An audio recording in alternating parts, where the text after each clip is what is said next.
Bueno, vamos a ver. Este verano, básicamente, el Partido Popular se dedica a hacer oposición a Cayetana Álvarez de Toledo. Y como la tenemos aquí a la oposición, o a la opuesta, no sé muy bien cómo llamarle, Cayetana, bienvenida una vez más. Muchas gracias. Muy buenos días. A la vuelta del verano, con todo lo que ha pasado, incluyendo lo de ayer, el besamanos que decía Paco Rosell, que fue exactamente, también podía ser besapiés, porque algunos se Bueno, inclinaron. alguno hubo también que fue besapiés realmente, Sí, Federico. es que algunos se inclinan tanto que ya es difícil y que tienen la lengua muy larga y entonces, pues bueno, pues claro, son besapiés y lamezuelas. Pero la cuestión de fondo en estos momentos, política en España, ¿cuál sería? Mis diferencias con Pablo Casado no son de índole personal. Yo no tengo ningún problema personal con él y realmente espero que él tampoco lo tenga conmigo.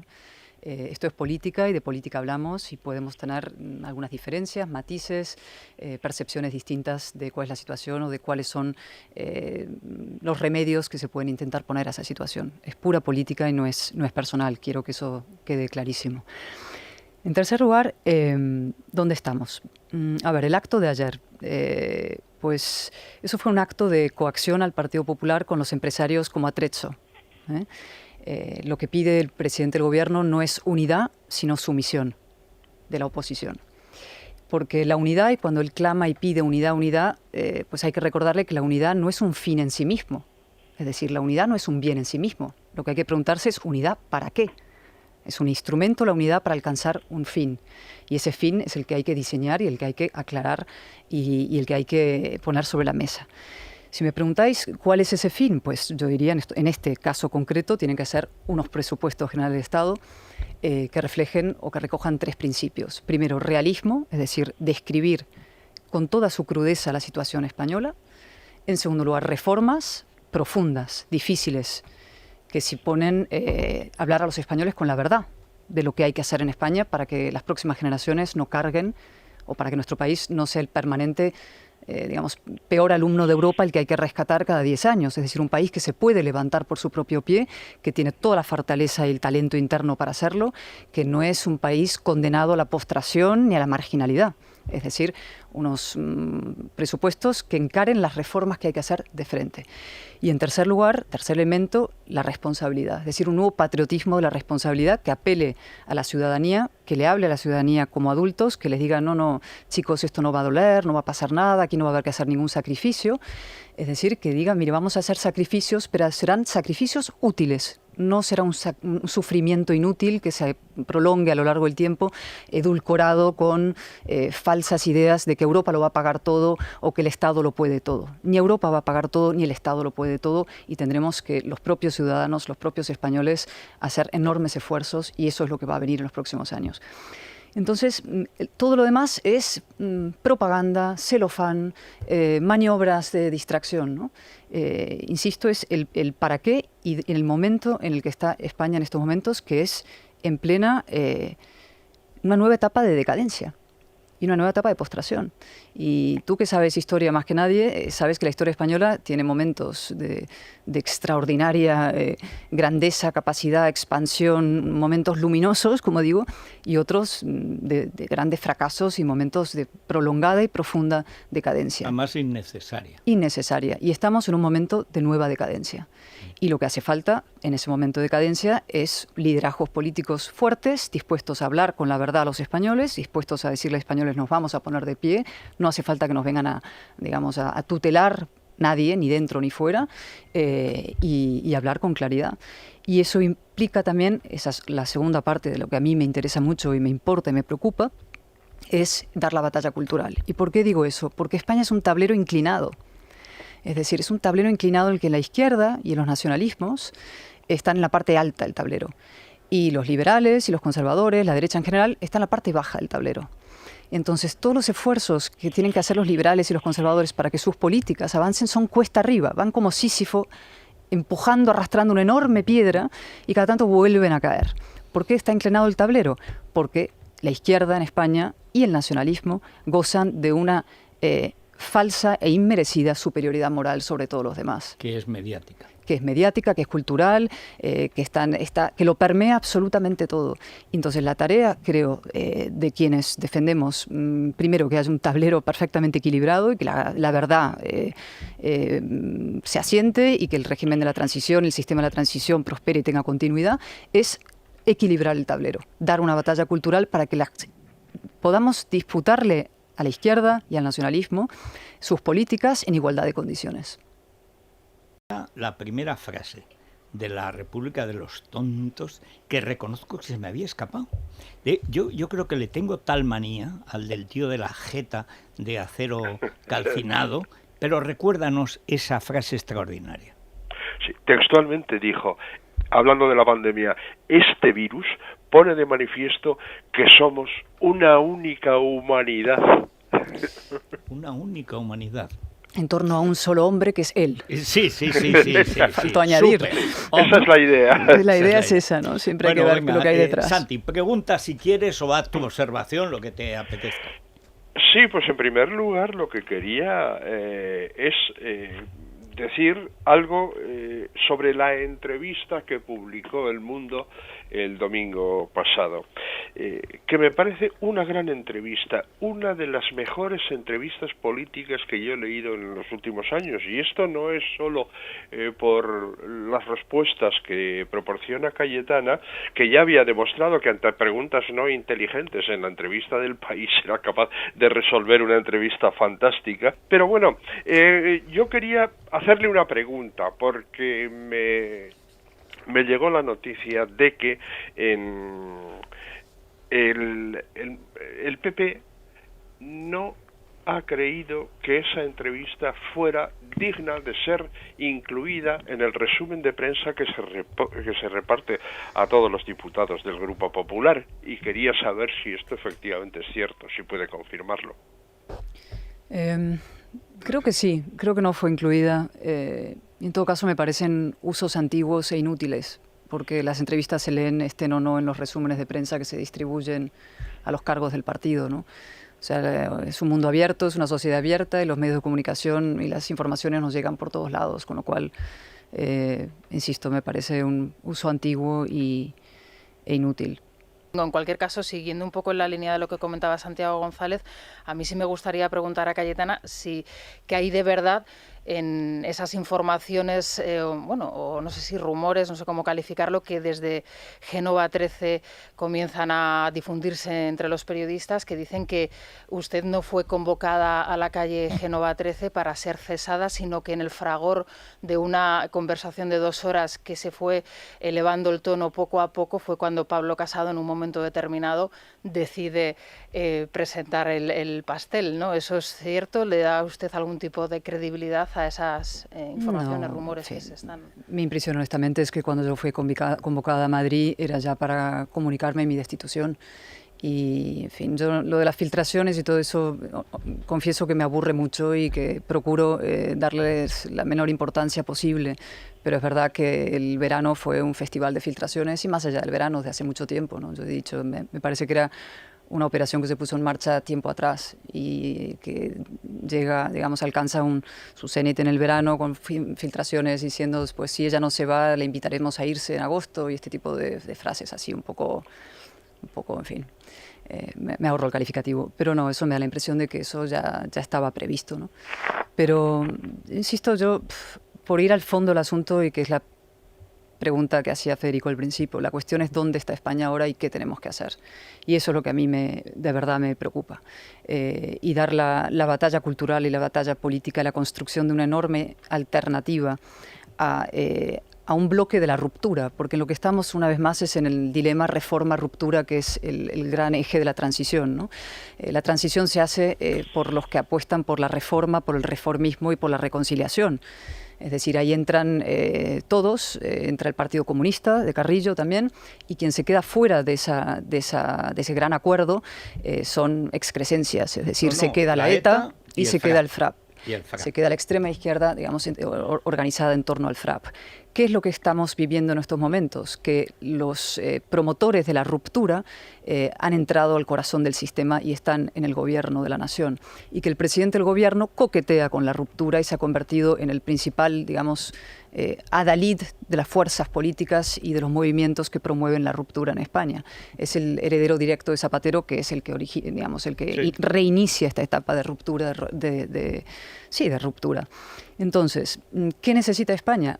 Fortalecer el bloque o el frente de la reforma, que es precisamente el frente que coincide con Europa, porque Europa es reformista, Europa se hace en la base de la reforma y son los grandes acuerdos entre socialdemócratas, liberal-conservadores, como se hizo la transición aquí.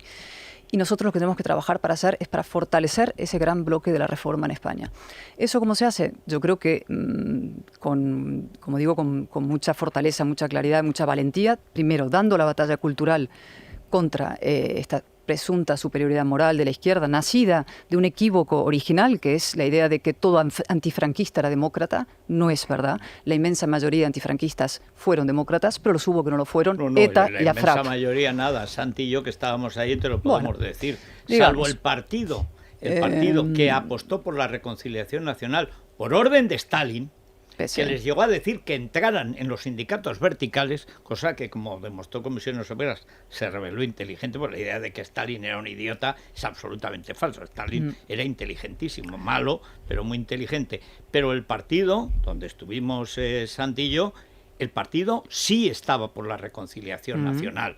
Y el que va, y en cambio son básicamente el FRAP, luego después el GRAPO, que en cierto modo es su hijo, y la ETA, son los que están en contra de esa reconciliación nacional. Eso es. Y esa es la cuestión de fondo. Y lo malo es que hemos vuelto desde Zapatero, y ahora más grave, con Pablo Iglesias y compañía en el gobierno, pues hemos vuelto a la ruptura. Es que estamos ya en la ruptura. Eso es. Y por eso yo creo que hay que ser, mira, te deciré, por ejemplo, yo esta semana voy a presentar el recurso ante el Tribunal Constitucional para defender el derecho de los parlamentarios a decir la verdad, incluso cuando afecta a la izquierda. ¿Vale? A mí, como sabrán los oyentes, se retiraron unas palabras mías del diario de sesiones cuando dije que el señor Iglesias era, o sea, su padre era un terrorista, porque su padre era miembro del FRAP, como se jacta de ser y como su hijo se jacta que es su padre, ¿no? Y esas palabras se retiraron, como si hubieran sido, digamos, un insulto intolerable, cuando lo que recogen es un hecho, ¿no? Lo que yo hago redundantemente, digo un hecho fáctico.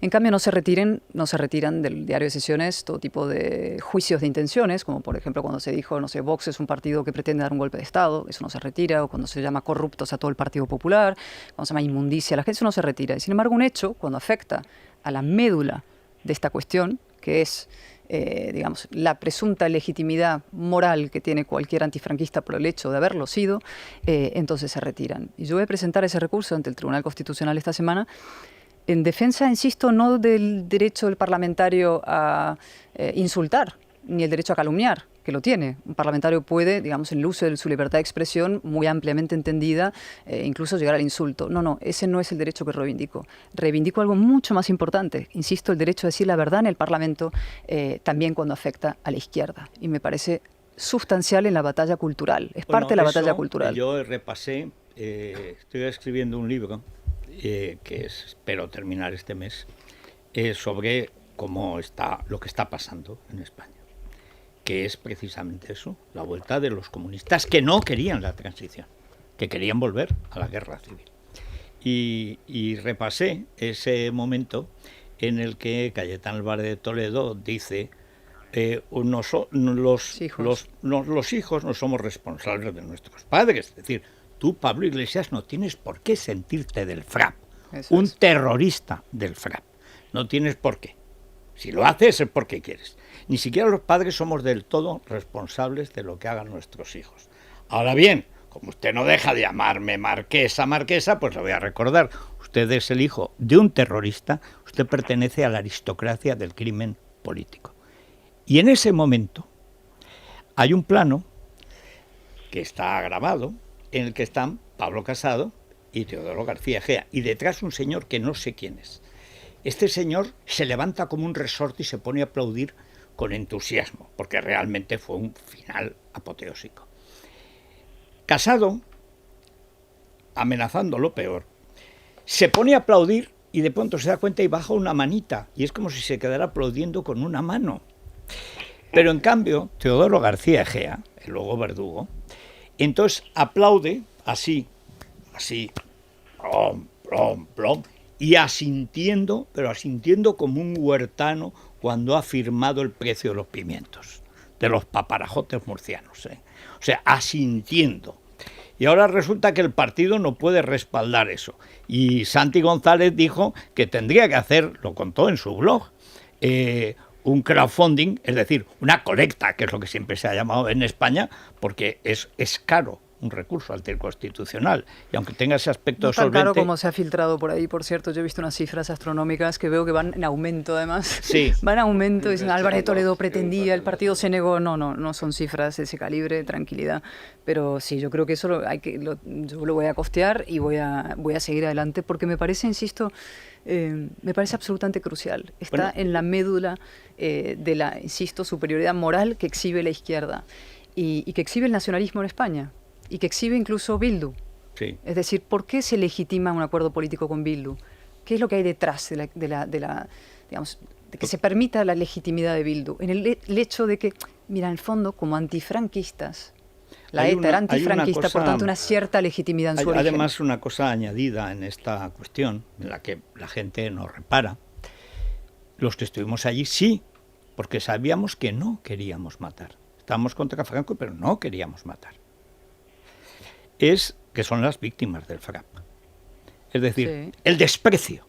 A los 5 muertos constatados, tal vez hay un sexto, pero 5 constatados, muertos en circunstancias atroces, de una indefensión absoluta, de una miseria, de una cobardía, disparando por la espalda. Un señor que volvía a su casa con el pastelito para comer. Otro que estaba en Iberia, que estaba... Se había retrasado su compañero, dejaba a las 10 el servicio y estaba en la puerta de Iberia haciendo el servicio. Y entonces llega un tío por la espalda, no le funciona, se vuelve el policía y le mete 6 tiros. Ese es el heroísmo del FRAP. Esas víctimas, que tenían 20 y tantos años todos, los policías que mataron, excepto un señor mayor, que tenía unos 45, digo mayor, al lado de los otros, al primero que matan, el primer policía, lo matan a cuchilladas, cuando el padre de Pablo Iglesias pertenecía a lo que se llamaba Comité FRAP, Comité Pro FRAP, que era el FRAP, el PCML. El padre de Iglesias es detenido por tirar panfletos para esa manifestación, en la que es acuchillado con un cuchillo de caza, donde recibe varias puñaladas, un policía que llega prácticamente muerto y muere en el hospital, junto a otros 2 policías heridos gravemente y 20 policías más heridos a navajazos en esa manifestación, que fue deliberadamente a buscar muertos, a buscar sangre. Esas víctimas del FRAP, esos jóvenes policías, el primero se iba a casar unos meses después y había estado con su novia en el pueblo viendo la víspera Río Rojo. Esa gente no merece respeto. Esa gente, para los partidos que se dicen democráticos, las víctimas de la extrema izquierda, las víctimas del FRAP, de la ETA, del Grapo, ¿no merecen respeto? ¿No cuentan nada? ¿Vale más un terrorista asqueroso que dispara por la espalda a un policía que está de guardia que ese policía que no se puede ni defender? Esta es la gran cuestión. Pero hay más que eso, Federico, porque no es solamente digamos, en defensa de la dignidad, la justicia o la verdad, ¿no? Es decir, muchas veces te dicen, no, es que esto de ETA es pasado, es que tú cuando hablas de esto del FRAP lo has sacado, estás hablando de cuestiones de hace años, eso es en el fondo hacerle el caldo a ellos, que lo que están todo el día es en el guerra civilismo. No, o sea, dejar estas cosas claras es hablar del presente y del futuro español. Es decir, es, insisto, ir a la médula del gran problema político español, que es el tablero inclinado y quiénes están arriba del tablero y quiénes debajo. Y los que están arriba están por ese equívoco fundacional respecto a la legitimidad de todo antifranquista, incluida la ETA, incluida la extrema izquierda más radical. Y por eso nos hablan a los de derechas con esa profunda condescendencia y con ese tono perdonavidas. ¿no? Y por eso tenemos que trabajar para desmontar esa presunta superioridad moral, en fin, demostrar con hechos y con palabras que esa superioridad no es tal, y dar una batalla cultural profunda. Yo, por ejemplo, el debate de la memoria histórica, ¿no? Yo soy partidaria de que algún día alguien haga o que se haga un gran discurso político diciendo se acabó. Por imperativo democrático, toda iniciativa que usted traiga, PNL, pregunta, proposición de ley, reforma, que hable de la memoria histórica recibirá mi no más rotundo, en defensa de la tercera España que se erige en la transición, en defensa de la reconciliación entre españoles, en defensa de la democracia y las libertades públicas. Es decir, no a todo. El primer día irán y te llamarán fascista, lo que fuera. El segundo día y el tercero se cansarán. Y tú dirás, no a sus siniestras maniobras y tramposas maniobras para intentar una vez más dividir a los españoles y ganar la guerra civil 70 años después o 80. Eso es el no en defensa de la democracia. Y yo creo que ese es el camino, de disputar la superioridad moral y de empezar a ganar una batalla moral. Me gustaría preguntarle a Cayetana, si me permites, Federico, ayer en su debut como portavoz portavoz nacional, portavoz de la Ejecutiva, del alcalde de Madrid, Martínez Almeida, dijo que, que ya Cayetana, que lleva 4 años como diputada, sabe lo que es ejercitar como libremente su puesto de diputada. Diputada, por cierto, que representa no una formación política, representa el conjunto de la soberanía nacional, que muchas veces se olvida, exactamente, se olvida esa circunstancia. Me gustaría conocer, si me lo permite, Federico, cuál es la opinión o cómo interpreta esas declaraciones de José Luis Martín Almeida, que por lo demás pues me parece una persona muy plausible tanto en su gestión como en la línea política que suele llevar en el Ayuntamiento de Madrid, pero no deja de sorprendente esa apreciación, porque advierte que eso es el derecho que reivindicaba Cayetana en la entrevista que le hacía Rafa Latorre el domingo en El Mundo. Parece que no va a tener muchas posibilidades en ese terreno, pero no sé, quería conocer cuál es su impresión de ella. Gracias, Paco. A ver, todas esas maniobras de exclusión de una rueda de prensa o en este caso una entrevista, como he dicho, me parecen infantiles e inútiles, ¿no? No creo que sirvan para nada y es como de un mundo anacrónico que no responde a la realidad. En segundo lugar, alguna gente me dijo, va a ser muy difícil para ti en lo personal volver al Congreso, ¿no? Los partidos, es verdad, se cierran en sí mismos y la gente, digamos, al que perciben o desde la dirección se cataloga como externo o como conflictivo, pues lo rechazan y todo, ¿no? Javier Zarzalejos fue sacarle una foto diciendo que era de Faes y hoy sale diciendo que es de Casado como nieto del Cid Campeador. Bueno. Y no es de Fraga, porque Fraga tuvo sus momentos. O sea, quiero decir que es que, amigo, en los partidos de pronto no te conoce nadie. A mí todo eso no me preocupa, es decir, ni las humillaciones personales, ni te van a sentar detrás de una columna, ni te están buscándole un sitio más discreto donde no se la... Todo eso es que me da igual todo eso. Lo digo en serio, o sea, todo eso para mí es absolutamente irrelevante, secundario, la parte de lo personal. A mí lo que me importa y muchísimo es la política, la situación política española y contribuir a la política. Y respecto a la pregunta que me hacías, Paco, yo me lo tomo, en fin, no sé si se puede en un momento tan complicado tomárselo con cierto humor, pero lo intento, ¿no? Se ha dicho mucho de mí, ella era portavoz de sí misma. Yo, la verdad es que el modelo Antonio Hernando, que es capaz de votar una cosa y decir la contraria, y decir lo mismo y lo contrario, y otra vez lo contrario de lo que ya había dicho 3 veces en una tribuna, no es mi modelo, ¿no? Pero lo digo porque eso, el portavoz de sí misma, me lleva a un comentario. Yo todavía no he averiguado, digamos, hasta dónde llega la libertad de un diputado de base. Lo que voy averiguando es para qué fue nombrado Almeida y que es portavoz contra mí misma.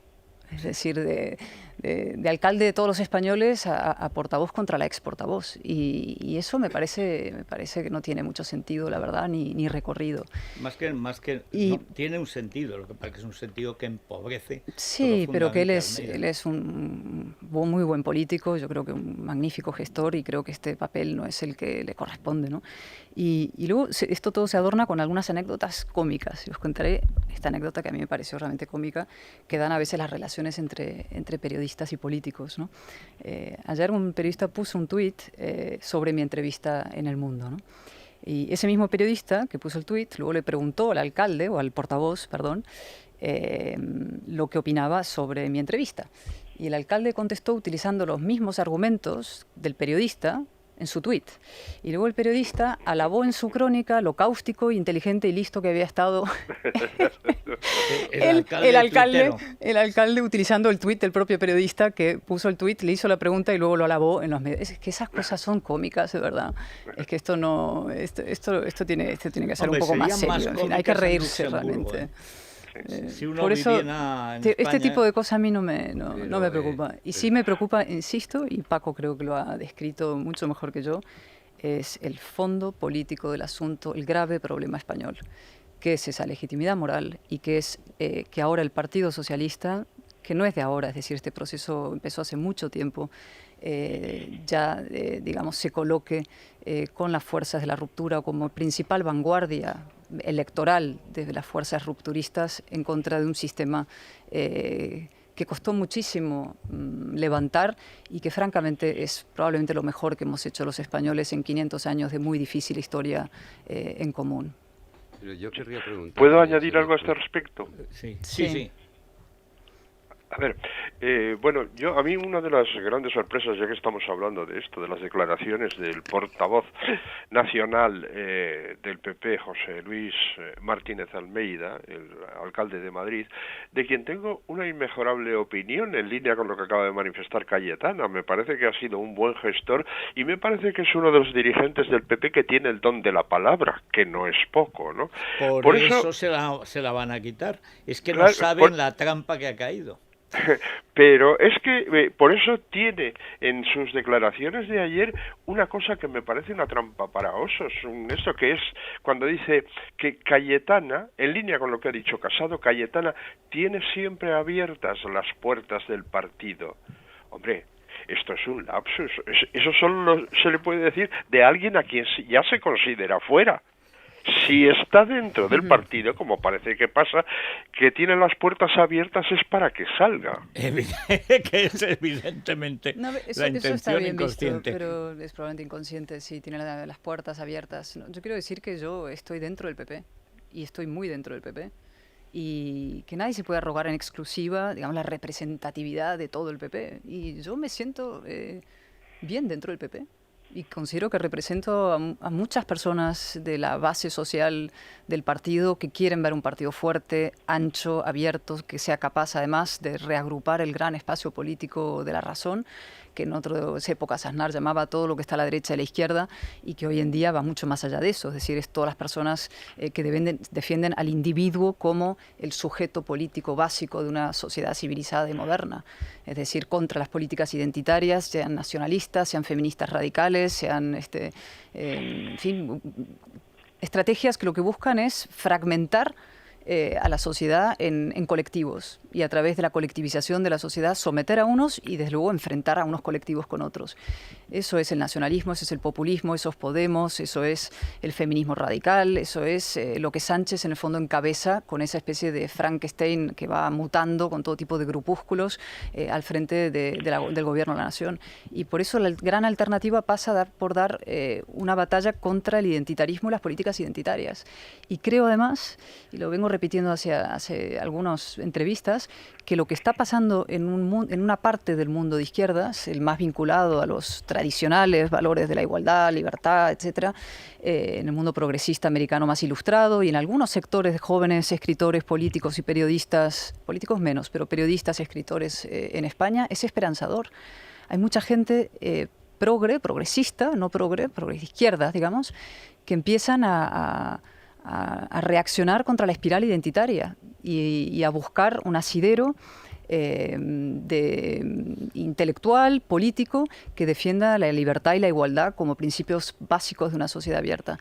Y el Partido Popular creo que tiene que apelar a esa gente y atraerle. Y eso se hace a través de la batalla, otra vez, cultural, es decir, contra el feminismo y contra estos movimientos identitarios. Oye, 50.000 muertos después, con la caída del PIB más bestia de Europa, el único político que se ha cesado en este país en estos 5 meses de pandemia se llama Cayetana Álvarez de Toledo. Ni un ministro de Sanidad, ni un portavoz de la pandemia, el del surf, ni un maldito concejal.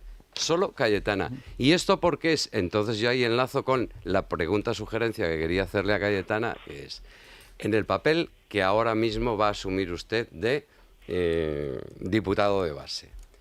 No, de diputado nacional. Diputado de base, decía ella en su expresión. Sí. A ver hasta cuándo llega la libertad, qué libertad se le permite. Yo creo que esa posibilidad tiene las patas muy cortas, porque me da la sensación de que llegará hasta el primer choque con Cuca Gamarra, que me da la sensación también de que será pasado mañana. Ese escenario, ¿cómo lo afronta usted? El tema de usted tendrá que obedecer a Cuca Gamarra, cabe suponer, porque es la jefa del grupo parlamentario, y me da la sensación de que si la han puesto ahí no es precisamente para que deje pasar todo, sino para hacer lo que se dicta desde Génova. En el debate político todo siempre es muy binario y se utiliza mucho como el lenguaje y la visión deportiva, ¿no? Esto o lo otro. O eres un obediente, sumiso, etcétera, o estás fuera del Parlamento, ¿no? Tienes que elegir entre largarte el Congreso o someterte de manera... No, hay mucho terreno en medio. Hay un terreno en la política y en el Parlamento para la deliberación, para el debate, para mejorar los usos parlamentarios y políticos dentro de un grupo. Es decir, tiene que haber mucho más deliberación interna y desde la lealtad y desde la absoluta naturalidad. Es decir, aquí se confunde la libertad con la deslealtad, se confunde la discrepancia con la disidencia y la desobediencia, ¿no? Y no es verdad. Es decir, hay un terreno muy grande y muy poco explorado. Es evidente que nuestro sistema no es el británico, ¿vale? No soy ingenua, es evidente, nuestras circunscripciones no son las mismas que las británicas, los parlamentarios en el Reino Unido se deben mucho antes a su circunscripción que a un partido, y aquí los partidos son mucho más fuertes, y además tenía un sentido en la transición de que los partidos fueran fuertes, fue para intentar contrarrestar las fuerzas centrífugas que tiene España, pues para intentar dar partidos fuertes, para darle consistencia y homogeneidad y estructura y fortaleza al país, ¿no? Pero una cosa es eso y otra cosa es en qué ha derivado todo esto, que es realmente el ordeno y el mando, y parlamentarios que en muchas ocasiones no saben ni lo que votan, pero votan que sí, que aplauden una cosa o pueden aplaudir la contraria si la dirección dice lo contrario, a los que se le consulta poco, donde la libertad de voto en asuntos morales, éticos, por ejemplo, no existe. Estoy hablando con Paco Vázquez, ¿no? Me decía, fíjate, a mí el PSOE en su época, hace mucho, me dio libertad de voto en el aborto a él, porque el partido, por voto conciencia, porque no quería el PSOE parecerse al Partido Comunista, donde era absolutamente, las cuestiones de conciencia manda la política, sí, manda el orden. Y el PSOE en su día lo hizo. Eso se introdujo en los estatutos del Partido Popular en 2017, en asuntos de conciencia, impulsado por Eugenio Nazarre.